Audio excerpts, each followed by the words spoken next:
میں آپ کو اپنا بتاؤں, میرے ماشاءاللہ ابھی تو یاد نہیں رہتا, 16-17 جو بھی ہے حساب کتاب, سوتےلے ووتےلے ملا کے تھوڑا سا کنفیوژن ہو جاتی ہے کہ ٹوٹل کتنے بن رہے ہیں. خیر, تو اب ان میں بہت سے بڑے بھی ہو گئے ہیں. میں نے زندگی میں یعنی میرے 20 سال تو میرے خیال ہو گئے ہوں گے میرے جب سے بچے پیدا ہونا شروع ہوئے تھے, تو کچھ بچے شادی بھی ہوگی, میری بیٹیوں کی بھی شادی ہو گئی. میں نے اس 20 سال کے عرصے میں اپنے بچوں کو شاید 2 دفعہ پوری زندگی میں کسی بچے پہ ہاتھ اٹھایا ہو, وہ بھی 1 یا 2 تھپڑ, یا بہت زیادہ 3 تھپڑ سے زیادہ نہیں مارا ہوگا, وہ بھی نماز نہ پڑھنے پر. سمجھ میں آ رہی بات؟ اور ایک بچے کے میں نے 2-3 تھپڑ مارے تھے, وہ بالکل بھی اسکول نہیں جا رہا تھا. جب اسکول کا موقع آتا نا, وہ ایسے بن جاتا جیسے اس پہ پتہ نہیں کوئی دجال نکل آیا ہے, دجال کہیں سے دریافت ہو گیا اور یہ اس کی ٹینشن میں. نہ ٹیوشن پڑھ کے دے رہا, نہ یہ ان کا استاذ بھی یہی بیٹھے ہوئے. تو جب بہت زیادہ ہو گئی, پھر بھی میں نے کہا نہیں بھائی, آرام سے آرام سے چلا جائے گا. گھر والوں نے کہا بھائی تھوڑا سختی کریں, تو روزانہ اسکول نہیں جا رہا ہے, پڑھ کے ہی نہیں دے رہا. پھر مجھے اپنا زمانہ یاد آیا کہ میں بھی نہیں جاتا تھا, تو ابا نے ایک دفعہ طبیعت سے اگلے پچھلے گناہ میرے معاف کر دیے تھے, تو اگلے دن سے جانا شروع ہو گیا تھا میں, ٹھیک ہے نا. مجھے وہ واقعہ یاد آ رہا, لیکن میں نے کہا نہیں, بچوں پہ ہاتھ نہیں اٹھتا یار, بچے ایسے پیارے ہوتے ہیں, ایسے معصوم ہوتے ہیں, تو دل ہی نہیں چاہتا ان کو یار, ان کی کیا, وہ تو غلطی بھی کر رہے ہیں تو ہمیں تو اس پہ بھی ہنسی آ رہی ہوتی ہے. صبح جب وہ اٹھتا تھا نا, ایسے جیسے قبر سے کسی مردے کو اکھاڑ رہے ہو, مجھے ہنسی آتی تھی اس پہ کہ یار اس پہ موت آ رہی ہے. ادھر ابا کے بیانات ہو رہے ہیں, فجر کی نماز, تکبیر, اور بچے کی حالت کیا ہے, اس کو اٹھا رہے ہیں تو ایسے لگ رہا ہے جیسے پتہ نہیں اس کو یہ ہو رہا ہے میں ابا کے گھر میں پیدا کیوں ہو گیا کہ مجھے فجر پڑھنی پڑ رہی ہے. تو اب 8-9 سال اس کی عمر تھی, تو زیادہ ہو گیا. پھر میں نے کہا یار یہ بالکل ہی اسکول نہیں جا رہا ہے. تو پھر ایک دن ہم نے طبیعت کا مطلب 4-5 تھپڑ لگائے ہوں گے, اس سے زیادہ نہیں. تو چند دن کے لیے جانا شروع ہو گیا. پھر وہی پوستی پن, نہیں جا رہا نہیں جا رہا. میں نے کہا بھاڑ میں جائے, نہیں جائے, ٹماٹر بیچے گا یہ, جاؤ. کیونکہ اب یہ تھوڑی کہ جنگلی بن جائے یار بچوں کو مار مار کے, نہیں لگ رہا ہے. ہر آدمی کو ہر کام کے لیے اللہ نے پیدا نہیں کیا. پھر اس کو حفظ میں ڈالا, حفظ ہی نہیں کر کے دے رہا. دوسرا بھائی ہے ماشاءاللہ, ٹھکا ٹھک نکل گیا, حافظ بن گیا. تراویح پڑھائی اس دفعہ اس نے گھر میں, یہ والا پڑھ کے ہی نہیں دے رہا, جو کام بولو اس پہ پتہ نہیں. پھر میں نے ڈاکٹر کو بتایا, میں نے کہا کوئی سیٹنگ تو نہیں آؤٹ ہوئی بھائی اس کی, کوئی ملٹی وٹامن دی ہے اس نے, کوئی طاقت کی دوا دی. ابھی میرا ارادہ ہے اس کو ساری سیٹنگ کروا لوں. کوئی وٹامن بھی بعض دفعہ آگے پیچھے ہو جاتے ہیں بچوں کے, تو ایک ٹیسٹ کروانے کا میرا ارادہ ہے کہ لیب میں ٹیسٹ کروا دوں, کوئی کمی ہو رہی ہے. لیکن پھر بھی اگر نہیں ہوگا تو پھر بھائی ہم کیا کریں گے, بس اس پہ خوش ہوں گے. الحمدللہ سٹا نہیں لگاتا, الحمدللہ غلط لڑکوں میں بیٹھ نہیں رہا ہے. بڑا ہو جائے گا خود ہی اپنا مستقبل سمجھ لے گا. ابھی تو بس یہ کرو کہ غلط صحبت میں نہ بیٹھے, نہ پڑھے یار, نہیں پڑھ کے دے رہا. سب لوگوں کو اللہ نے پڑھنے کے لیے پیدا نہیں کیا. تو میرے گھر والے کہہ رہے تھے کہ اس کے ٹماٹر بکوانے سے کیا کرنا ہے, اس کو کچھ تو کہیں تو لگاؤ. میں نے کہا مجھے لگ رہا ہے کہ میں جو بیانات میں مثال دیتا ہوں نا کہ زیادہ ٹینشن نہ لو, تو کیا ہوگا, زیادہ زیادہ ٹماٹر بیچے گا, تو وہ اللہ نے شاید سن لی ہے میری. اللہ کہے کہ سب سے پہلے تیرے اوپر فٹ کروں گا. تو مجھے کوئی ٹینشن نہیں ہے, میں کیوں ٹینشن لوں. میں تو یار, میں جب سفر سے آتا ہوں سلام کرتا ہے, خوش ہوتا ہے. بچے تو ایسے ہی ہوتے ہیں نا, ابا کے آنے سے کھلونے, ابھی بقرعید ہے, وہ شور مچا کے رکھا ہوا ہے, گائے چاہیے گائے چاہیے گائے چاہیے. تو ہمیں تو جب یہ بچوں سے یہ خوشی مل رہی ہے, تو بڑے ہو کے بھی بہت سے پڑھ لیتے ہیں. میں تو بڑے ہو کے ہی پڑھا ہوں بھائی, بچپن میں تو ہم نہیں پڑھے. ہم نے تو بچپن میں پٹے بھی, مارے بھی کھائی. اسکول تو جانا شروع ہو گئے تھے پڑھ کے, پھر ہم تو پڑھ لکھ لو, کچھ کام کے بن جاؤ گے. میں نے تو بڑے ہو کے پڑھائی شروع کی ہے. حفظ بھی میں نے بڑے ہو کر کیا ہے, بچپن میں حفظ نہیں کیا.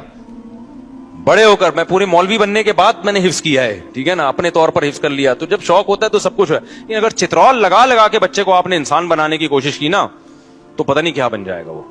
ہاں, نشے وال میں نہ بیٹھنے دو کہ بچہ چرس پی رہا تھا, آپ نے کہا محبت سے سمجھایا, دوبارہ چرس پینے لگا, اب نہیں, یہ چیز برداشت کے قابل نہیں ہے. پھر تو اس کو بند کرنا پڑے گا گھر کے اندر. پھر بھی مار دھاڑ کے بجائے کوئی اور طریقے اختیار کرو, گھر میں بند کر دو اس کو, بری ایکٹیویٹیز سے روکو.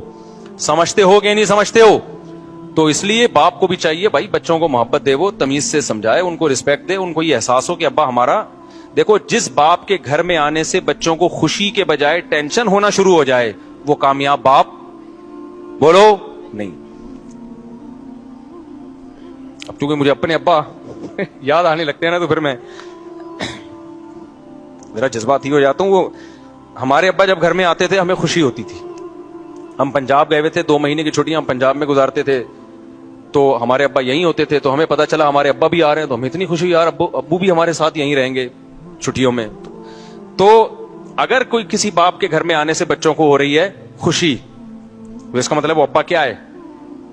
صحیح ہے. اور جہاں بچوں کو کہ یار ابا ہے نا پھر آ رہے ہیں, ٹھیک ہے, تو یہ مطلب ہے کہ یہ ہو سکتا ہے ابا میں فالٹ ہو. بعض دفعہ اولاد میں بھی فالٹ ہوتا ہے, وہ ایسی الٹی حرکتیں کر رہے ہوتے ہیں کہ ابا آنے سے پتا ہے کہ ڈانٹ پڑے گی, لیکن یہ ابا کے بھی تھوڑے سے فالٹ ہونے کی علامت ہے. تو بچپن سے کنٹرول کرو, بری صحبت سے بچاؤ. بچہ فطرت پہ پیدا ہوتا ہے, حدیث میں آتا ہے کل مولود یولد علی الفطرہ, ہر بچہ نیک ہی پیدا ہوتا ہے, اس کو ماحول بگاڑتا ہے. تو بچے کی تربیت کرنا کوئی مشکل کام نہیں ہے, بس بگڑنے سے بچا لو اس کو. اس کے دوستوں پہ نظر رکھو. میں اس کی نظر کوشش کرتا ہوں کہ بیٹھ کن لوگوں میں رہا ہے, ایسا نہ ہو کہ غلط لڑکوں میں بیٹھنا. اور یہ اسکول خراب کرتے ہیں. اچھے اچھے گھروں کے بچے ہم نے اسکولوں میں بگڑتے ہوئے دیکھے ہیں.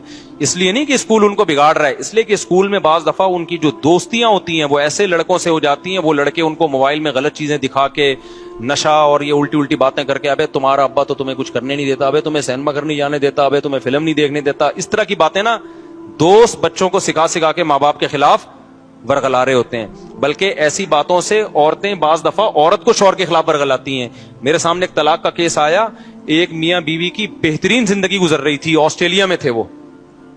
شوہر آسٹریلیا سے موو کر کے, اب بہت پرانا قصہ ہو گیا, بہت مشکل ہے کہ اصل تک پہنچے. وہ شوہر آسٹریلیا سے موو کر کے جاب کے سلسلے میں بینکاک آ گئے. وہ بندہ کہتا ہے کہ میں نے اپنی بیوی, میری بیوی کے ساتھ بہت اچھی گزر رہی تھی. تو کہتا ہے کہ میں نے کیا کیا, اپنی بیوی کو ایک درس قرآن میں بھیجنا شروع کر دیا. اب درس قرآن سے تو اور محبت پیدا ہوگی نا, لیکن الٹا کام شروع ہو گیا. کہہ رہے میری بیگم کیا ہوئی, اس کے جو تیور ہے نا روزانہ میں نے دیکھا بدل رہے ہیں. اس کی مجھ سے وہ محبت نہیں جو پہلے تھی, اور مجھ سے مطالبہ شروع کرنے لگی آسٹریلیا رہنا ہے مجھے. تھائی لینڈ آسٹریلیا کی نسبت تو تھوڑا سا کم لیول کا ہے نا, اور مجھے یہاں نہیں رہنا, مجھے فلانی ملک میں رہنا ہے. اور یہ کہہ رہے ساری ضرورتیں پوری کر رہا ہوں. میں حیران تھا کہ درس قرآن میں جا کے بگڑ کیوں رہی ہے.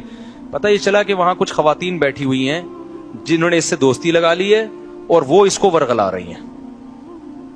آئی بات سمجھ میں؟